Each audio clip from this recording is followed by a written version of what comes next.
छोटा सा पर अपने नाम से बड़ा मशहूर। नाम था सुखपुर।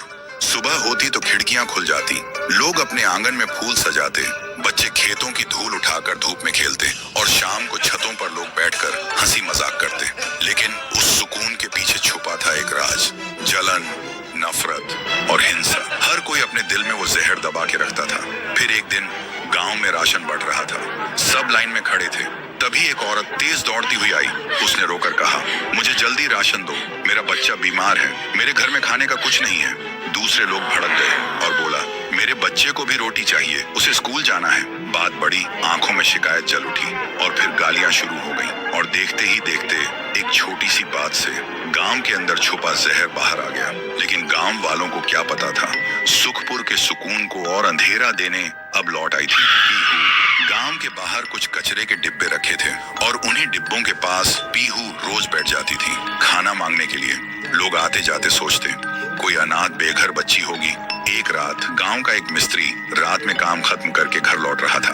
पीहू उसे देखती है और बोलती है, मुझे भूख लगी है अंकल, कुछ खिला दो। मिस्त्री रुकता है और हंस के कहता है, जा नदी का पानी पी ले, सब भूख मिट जाएगी, और हंस के चला जाता है। अगली सुबह वही मिस्त्री नहाने के लिए नदी में आता है और मजे से नहा रहा होता है। तभी पानी के नीचे से कोई उसका पैर पकड़ के खींच लेता है। कुछ देर बाद लोगों ने देखा, नदी के किनारे उसका शरीर तैर रहा था, लेकिन सिर्फ आधा, दूसरा आधा कहीं था ही नहीं। और एक पत्थर पर लिखा था, भूख से मजाक मत करो।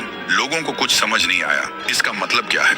उसी दिन गांव का एक लड़का कचरा फेंकने आया। कचरा फेंक कर पीहू के पास गया और बोला, खाना चाहिए भिखारी, ए ले खाना। फिर उसके सामने बांध के हंसकर वहां से चला गया। पीहू ने कुछ नहीं कहा, सिर्फ देखती रही। फिर रात में उसके घर के अंदर से चीखने की आवाज आई। लोग दौड़ कर गए तो देखा वो लड़का जिंदा था, पर उसका सर था ही नहीं, उसका शरीर हिल रहा था और गले से आवाज निकल रही थी, मुझे भूख लगी है, मुझे खाना चाहिए। डॉक्टर बोलता है, इसके ना सर है, ना गले के अंदर हड्डी और ना जुबान, फिर भी आवाज आ रही है जैसे इसका आत्मा बोल रहा हो। सुबह गांव के लोग इकट्ठे हो जाते हैं। सब बोलते, जब से हम सब ने लड़ाई, नफरत और हिंसा शुरू की है, तब से कुछ न कुछ बुरा हो रहा है। लेकिन कुछ लोग कहते हैं, नहीं, लगता है किसी ने हमारे गांव को श्राप दिया है, हमें शांति के लिए यज्ञ करना होगा, तभी सब ठीक होगा। फिर रात में एक बड़ा पंडित बुलाया गया। पूरा गांव जमा हुआ था। पंडित ने यज्ञ शुरू किया, लेकिन जैसे ही पंडित ने पहली आहुति दी, आग से एक लाल ज्वाला उठी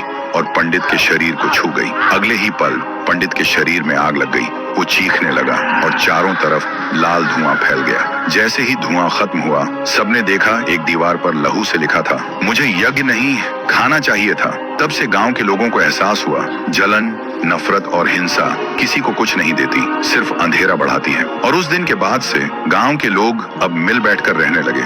ना किसी के अंदर नफरत रही, ना जलन, सब एक दूसरे की मदद करने लगे। सुखपुर फिर वैसे ही हो गया जैसे पहले था, शांत, सुंदर और सुकून भरा। लेकिन पीहू अभी भी कचरे के डिब्बों के पास बैठी रहती है और उसकी जुबान पर सिर्फ एक ही बात, मुझे भूख लगी है। तो दोस्तों, अगर आप अच्छे इंसान हो तो कमेंट करो, मैं पीहू को खाना दूंगा। और अगर डर लग रहा है तो सब्सक्राइब करो, क्योंकि कहानी अभी खत्म नहीं हुई, पीहू अभी भी भूखी है।